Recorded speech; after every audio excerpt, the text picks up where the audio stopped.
Hi, I'm Villiers Steyn from the Safari Expert YouTube channel, and I thought in this video I'm going to tell you a little bit more about my big country roof rack that I've got on my Toyota Prado Tom Cruiser, and I use it on my overlanding adventures when I come to places like this in Botswana. In fact, at the moment I'm camping at Third Bridge, and we've stayed here for 2 days already now, so not everything is on top, but I'll take a walk around and show you exactly where everything goes and what I use it for.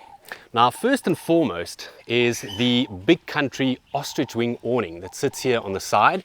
And the amazing thing about this awning is that it literally only takes 30 seconds to open. And it gives me 270 degrees of shade.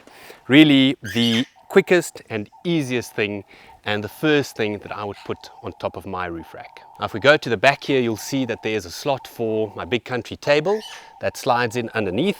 And if we go up, you'll see at the back here that I've left a big open space.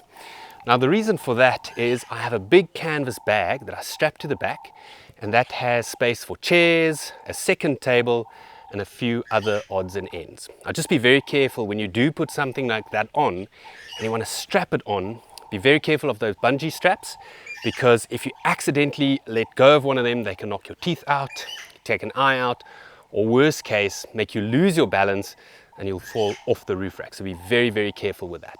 Now, in front of that, you'll see I have the big country wood box, and that's where I put not only wood, but other odds and ends like my rubbish bag and any dirty bags that I don't want to put inside the car.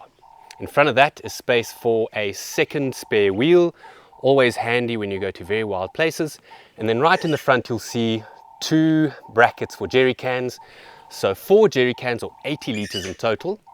Now, that's because they don't make long-range tanks for these old Prados, and that would have meant that had I not put the jerry cans on the roof, I would only have 80 liters with me. Now, that might be enough to get me from Maun to Third Bridge, but it wouldn't leave a lot of fuel to do game drives. So that's why I bring it with. I'm just always very aware of the fact that that's overloading the roof rack. So only keep it on for very short distances and then take it off when I get to the campsite, or fill up the car as quickly as possible.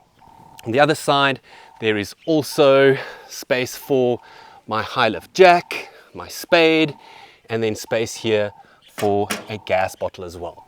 Now, what's really nice about the big country roof rack is that it's a complete modular system where you can move items around as necessary. So initially I had the jerry cans on the back. I just thought that that would work better to have them closer to the fuel tank, but it was way too heavy on the back and made the vehicle sag.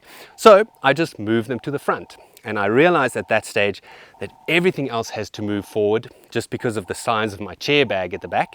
And it was very easy just to unscrew everything, move it a couple of centimeters forward, and now everything fits. So I can highly recommend the big country roof rack and the Ostrich Wing Awning and everything else that I've put on the top.